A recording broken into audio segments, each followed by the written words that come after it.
Hello students, welcome back to study at home. इस video में मैं ESO 16 का एक और इम्पोर्टेंट प्रश्न सामाजिक रूपांतरण से रिलेटेड है। वो पिछले साल आया, जो पिछले दो तीन पेपर है उसमें नहीं आया, लेकिन उससे पहले पेपर में ये वाला सामाजिक रूपांतरण से संबंधित प्रश्न कई बार रिपीट हुआ है। सामाजिक रूपांतरण क्या है, छोटा प्रश्न पूछ सकते हैं। इसके प्रमुख प्रारूप पे चर्चा कीजिए, इसके मॉडल के बारे में बताइए। ये प्रश्न कैसे भी करके पूछा जा सकता है आपसे। या सामाजिक रूपांतरण क्या है, इससे संबंधित सामाजिक समस्याएं बताइए। ये प्रश्न आपके एग्जाम में आ सकता है, तो इसका आंसर हम इस वीडियो में देखेंगे। सामाजिक रूपांतरण का मतलब है, यह एक व्यापक अवधारणा के रूप में सामाजिक गत्यात्मकता को इंगित करने के लिए प्रयुक्त होता है। सामाजिक रूपांतरण का शाब्दिक अर्थ है सामाजिक स्वरूप, आकृति व चरित्र के परिवर्तन अथवा अपनी मूल पहचान को खो देने वाले बदलाव से, यानी समाज का रूप परिवर्तित हो जाता है, यानी पहले जो रूप है उससे परिवर्तित हो जाता है। इसका यानी कि उसका स्वरूप हो गया, उसकी आकृति भी चेंज हो जाती है और चरित्र का परिवर्तन हो जाता है, मूल पहचान खो जाती है, और फिर जो बदलाव होता है वो सामाजिक रूपांतरण कहलाता है। कार्ल मार्क्स के अनुसार रूपांतरण सामाजिक परिवर्तन का वह भाग या पक्ष है जो कि समाज में उत्पन्न होने वाले उन जो विरोध है उनकी तरफ इंगित करता है, जो कि समाज को त्वरित परिवर्तन या क्रांति की तरफ अग्रसर करता है। यानी मार्क्स कहते हैं कि रूपांतरण जो है वो सामाजिक परिवर्तन का वह पक्ष है जो कि समाज के अंतर्गत क्या अंतर विरोध हो रहे होते हैं। समाज में आपस में क्या दो तीन समूह लड़ झगड़ रहे होते हैं, उनके आपस में मनमुटाव चल रहे होते हैं, अन्य सामाजिक समस्याएं चल रही होती हैं, उनको क्रांति की तरफ अग्रसर करता है, तो ये सामाजिक रूपांतरण है। सामाजिक रूपांतरण उस परिवर्तन को निर्दिष्ट करता है जो समाज के स्वरूप में परिवर्तन या नए विचारों की उत्पत्ति करता है। जो सामाजिक रूपांतरण है इसका प्रारूप क्या है? रजनी कोठारी ने 1988 में बताया कि सामाजिक रूपांतरण के आधुनिकीकरण व क्रांति के प्रमुख दो प्रारूप हैं। यानी कि जो सामाजिक रूपांतरण है उसके प्रारूप दो हैं, एक आधुनिकीकरण और दूसरा क्रांति। अब ये दोनों प्रारूपों का हम डिटेल से अध्ययन करेंगे। आधुनिकीकरण का प्रारूप, पहले आधुनिकीकरण देखेंगे, उसके बाद क्रांति का अध्ययन करेंगे। यह एक अवधारणा के रूप में पश्चिमी यूरोप तथा उत्तरी अमेरिका के औद्योगिक, पूंजीवादी और लोकतांत्रिक जो समाज हैं उनके विचारधाराओं व मूल्यों का प्रतिनिधित्व करता है।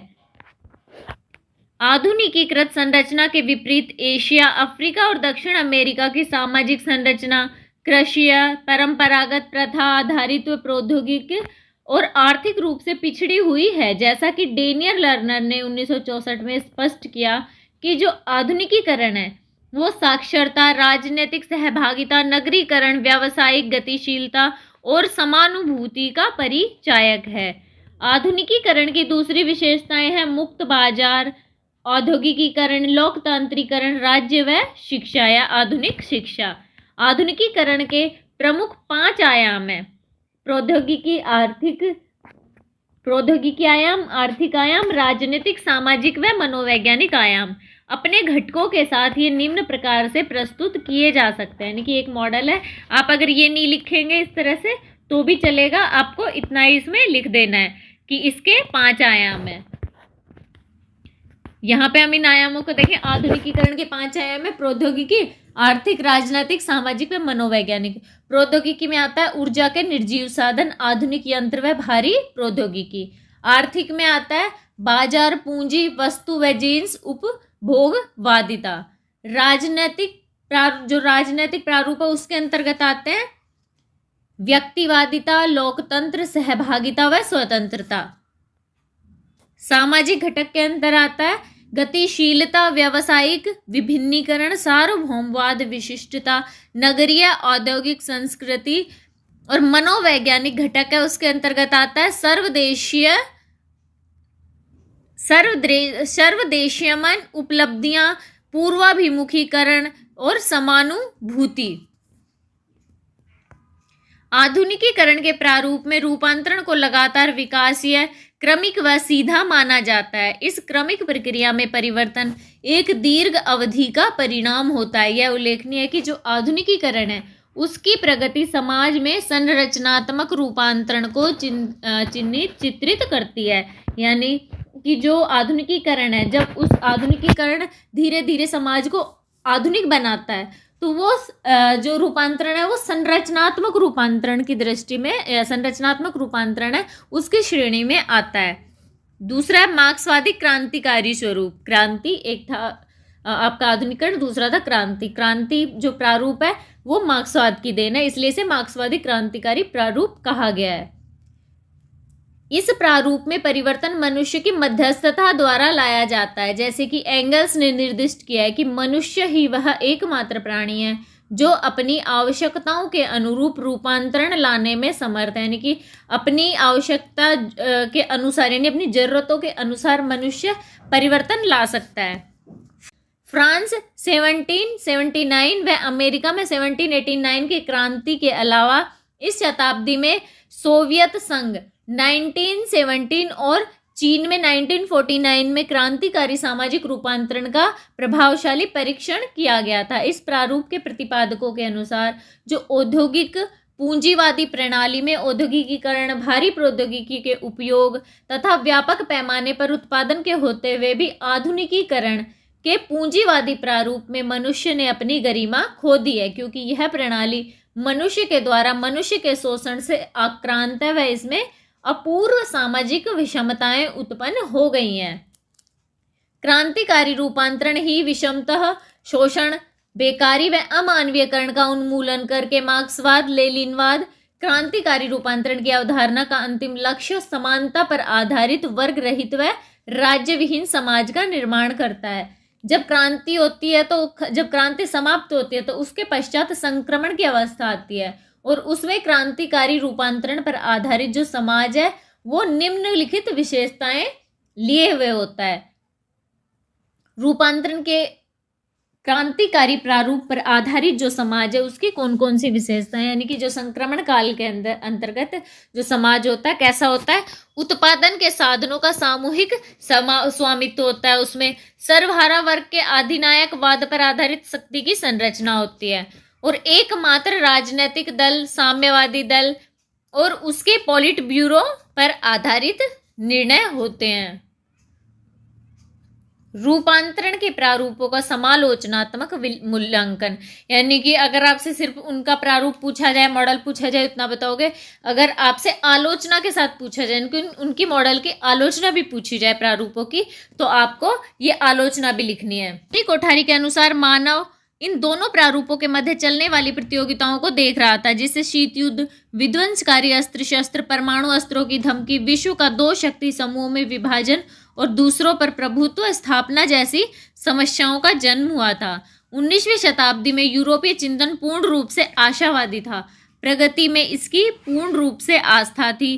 प्रथम विश्व युद्ध के बाद जोसेफ जे स्पेंगर ने डिक्लाइन ऑफ द वेस्ट और P.A. सोरोकिन ने सोशल कल्चरल डायनामिक, इसमें पश्चिमी सभ्यता, इनके विकास, प्रतिमान भौतिक उन्नति के विरोध में अपने स्वर उठाए थे। इनके द्वारा कहा गया था कि जो पश्चिमी सभ्यता है जो कि भौतिकवाद, औद्योगिकीकरण व आधुनिक प्रौद्योगिकी का प्रतिनिधित्व करती है, वह अवनति की ओर बढ़ रही है। कार्ल मानहाइम ने कहा है कि जो कार्ल मानहाइम है और एरिक फ्रॉम है, P.L. बर्गर व अन्य ने अपनी बुक होमलेस माइंड में लिखा है कि आधुनिकीकरण के औद्योगिक पूंजीवादी प्रतिमान की अवधारणा है उसका उन्होंने गहन विश्लेषण किया। उनका दृष्टिकोण है कि जो पश्चिम में औद्योगिकृत पूंजीवादी समाज है उसकी जो विशेषताएं है, जो समाज है वो किस तरफ से बढ़ रहा है। तो उन्होंने बताया कि वो किस तरह बढ़ रहा है। सबसे पहले वो अवनति की ओर बढ़ रहा है, फिर उसका विघटन और विसंगठन हो रहा है, सांस्कृतिक मूल्यहीनता उसमें आ रही है, परिवार और धर्म जैसी संस्थाएं दुर्बल हो रही है, व्यक्तियों की स्वायत्तता में ह्रास या कमी हो रही है और एक जन समाज का उद्भव हो रहा है। क्रांति के प्रतिफल के रूप में साम्यवादी क्रियाकलापों, उत्पादन व्यवस्था, आर्थिक संगठन व जो शक्ति संरचना की क्रुश्चेव, जिलास व गार्बाचेव ने आलोचना की थी। एक प्रणाली के रूप में इसमें अधिनायकवाद, पुलिस, आतंक, देश निष्कासन, मानव अधिकारों का हनन, उत्पादन में गिरावट, अर्थव्यवस्था का पतन, एक दलीय पदाधिकारियों पर आधारित नए वर्ग व राज्य अधिकारियों को उत्पन्न किया। रूपांतरण के दोनों प्रारूप हिंसा, संसाधनों का असमान वितरण, जो निर्धनता, बेकारी, इन जैसी समस्याओं का समाधान नहीं कर पाए थे वो। जब समाज एक संरचना से दूसरी संरचना की ओर बढ़ता है तो समाज में कुछ न कुछ समस्याएं उत्पन्न हो ही जाती हैं। वैसे ही समाज का जो एक प्रारूप है, वैसे ही एक प्रारूप से दूसरे प्रारूप में समाज बढ़ता है तो उस जो वो टाइम होता है तो वो जो समय होता है संक्रमण का समय माना जाता है, संक्रमण की अवधि मानी जाती है। ऐसे समय में सामाजिक मनोवैज्ञानिक सामंजस्य, सांस्कृतिक समायोजन, आर्थिक पुनर्निर्माण की समस्या उत्पन्न होती है। जब कभी समाज पर समस्या चुनौती आती है तो वह इसका प्रत्युत्तर देने की चेष्टा करता है और प्रत्युत्तर प्रभावी होता है तो सकारात्मक रूपांतरण व विकास होता है। जब सामाजिक समस्याएं व्यापक मात्रा में और प्रत्युत्तर चुनौतियों का सामना नहीं कर पाता तो समाज में अधोगामी अवस्था आ जाती है।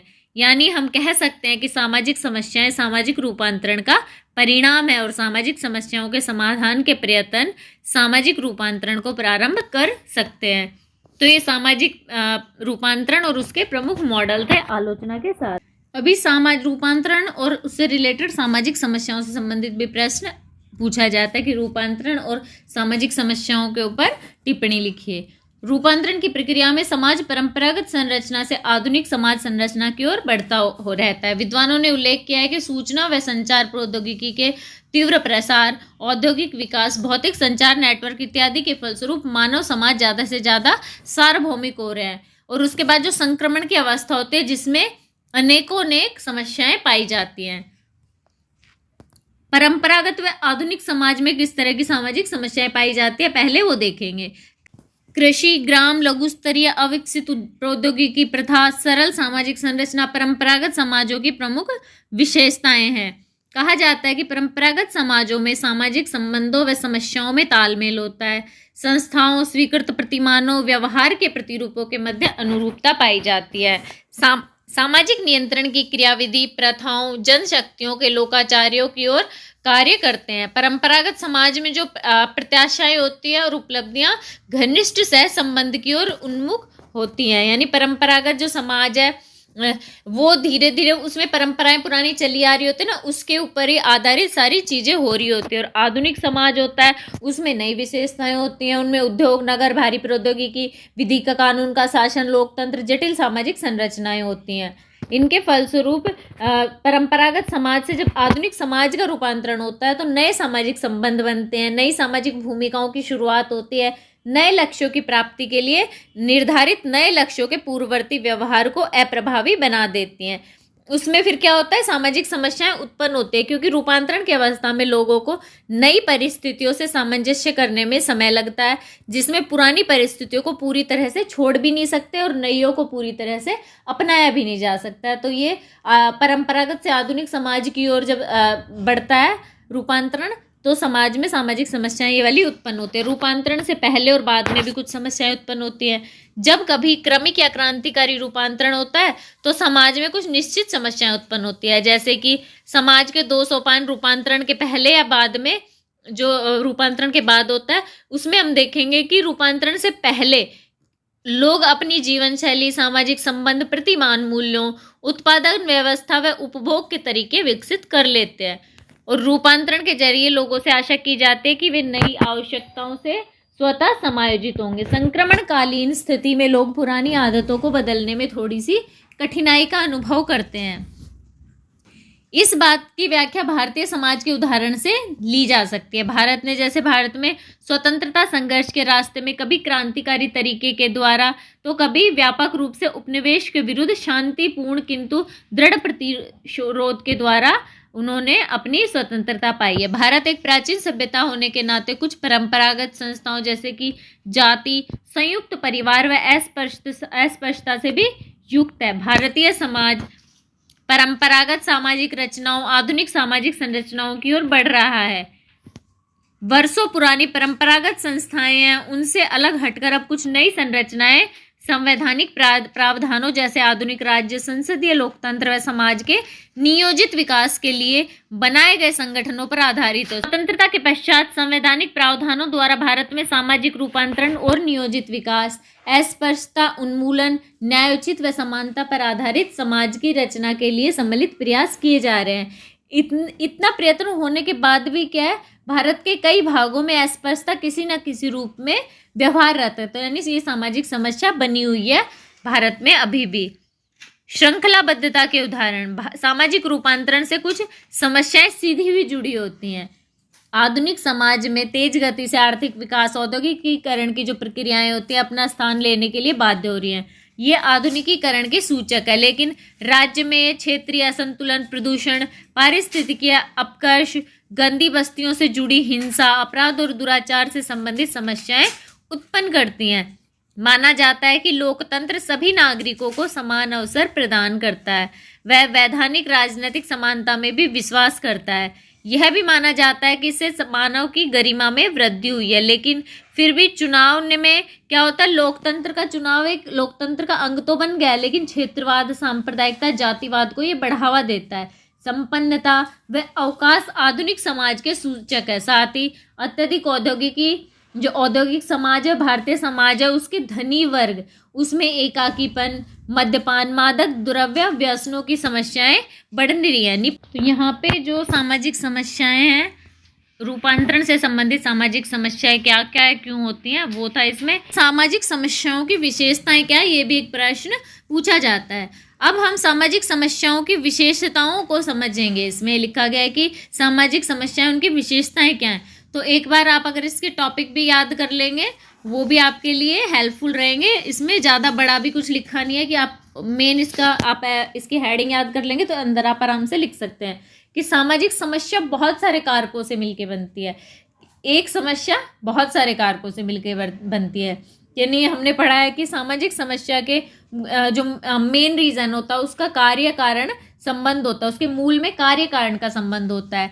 इसका यह आशय नहीं है कि सामाजिक समस्या की व्याख्या केवल एक कारक के द्वारा की जाती है। निरक्षरता के पीछे बहुत से कारक होते हैं। उनमें से कुछ प्रमुख कौन कौन से कारक है कि लोगों में शिक्षा के प्रति अभिवृत्ति कम होती है, बहुत से क्षेत्रों में विद्यालयों का अभाव होता है, लड़कियों की परिस्थितियां ऐसी होती है कि उनको शिक्षा नहीं मिलती, छोटे बच्चे जो होते हैं वे बड़े बच्चे जो होते हैं उनकी देखभाल करने के लिए, छोटे बच्चे की देखभाल करने के लिए घर पे रह जाते हैं, इस वजह से वो पढ़ने नहीं जा सकते हैं। कुपोषण हो गया, निर्धनता हो गई, निरक्षरता की समस्या, इन सब के समाधान के लिए इन समस्याओं को ध्यान में रखना होगा। यानी ये बहुत सारी समस्याएं, छोटी छोटी समस्याएं मिलकर एक सामाजिक समस्या बन जाती हैं। सामाजिक समस्याएं अंतः संबंधित होती है, यानी आपस में संबंधित होती हैं। प्राय विभिन्न सामाजिक समस्याओं के मध्य आपसी घनिष्ठ संबंध होते हैं। अस्वस्थता का संबंध निर्धनता, बेकारी, चिकित्सा की सुविधाओं की अनुपलब्धता व महिलाओं की परिस्थिति से है। इन सभी कार्य कारण के मध्य के संबंधों को जानना बहुत दुरूह यानी कि कठिन नहीं होता है, यानी कि आपस में जो सारी समस्याएं होती हैं आपस में जुड़ी हुई रहती हैं। नेक्स्ट है सामाजिक समस्याएं व्यक्ति को विभिन्न तरीकों से प्रभावित करते हैं। सामाजिक समस्याएं होते हैं वो उसे लोगों के क्या जीवन के प्रत्येक क्षेत्र को किसी ना किसी रूप से प्रभावित करती रहती है। मुद्रास्फीति की अवस्था में कुछ लोग दूसरों की अपेक्षा इससे अधिक प्रभावित होते हैं। निर्धन या निश्चित आय वाले व्यक्ति साधन संपन्न लोगों की तुलना में इसे बहुत बड़ी समस्या मानते हैं। दहेज धन वालों की अपेक्षा निर्धनों के लिए तो बहुत बड़ी समस्या होती है। उन परिवारों में जिनमें लड़कियां अधिक दहेज एक भयावह समस्या होती है। उनके लिए जो कम शिक्षित है, कोई हस्तकौशल नहीं जानते हैं, उनके लिए बेकारी भी एक गंभीर समस्या होती है। यह भी संभव है कि कुछ समूह इन समस्याओं को दूसरों की अपेक्षा अधिक प्रभावित हो रहे हो, जैसे कि महिलाएं, कमजोर वर्ग, अल्पसंख्यक, ग्रामीण या निर्धनीय लोग। यानी कि एक समस्या होती है, एक समस्या किसी के लिए समस्या है, किसी के लिए नहीं है, किसी के लिए समस्या का लेवल थोड़ा कम है, किसी के लिए वो गंभीर समस्या मानी जाती है। तो समस्याएं व्यक्ति को विभिन्न तरीके से प्रभावित करती हैं। सामाजिक समस्याएं सभी लोगों को प्रभावित करती हैं। लोग समाज में एक दूसरे पर निर्भर करते हैं। एक समूह को जो समस्या प्रभावित करती है वह समय के साथ साथ समाज के अधिकांश सदस्यों को भी प्रभावित करेगी। बहुत से कम लोग ऐसे होते हैं, बहुत कम लोग इस योग्य होते हैं कि जो कि हिंसा, बेकारी, मुद्रास्फीति, सांप्रदायिक दंगों व भ्रष्टाचार आदि समस्याओं से अपनी पूर्ण सुरक्षा कर पाते हैं। यानी कि ऐसे बहुत कम लोग होते हैं। इन समस्याओं से सभी लोगों के ऊपर प्रभाव पड़ता है। नीति हेनरी ने माना कि उनका कहना उचित ही है कि सामाजिक समस्याएं समाज शास्त्रीय प्रक्रिया विचारधारा की दृष्टि से निरूपति व विभिन्न सैद्धांतिक दृष्टिकोणों की विषय वस्तु है। तो ये जो है हमारी सामाजिक समस्याओं की विशेषताएं थी। तो यहाँ पे सामाजिक समस्या व रूपांतरण से संबंधित अगर आपसे कोई प्रश्न पूछा जाएगा तो उसका आंसर हमने इस वीडियो में आप लोगों के साथ शेयर किया है। आई होप ये वीडियो आप लोगों के लिए यूजफुल रहा होगा। वीडियो अच्छा लगा हो तो प्लीज़ चैनल को लाइक एंड सब्सक्राइब जरूर कर दीजिए। मिलते हैं अगले वीडियो में कुछ नए इन्फॉर्मेशन के साथ।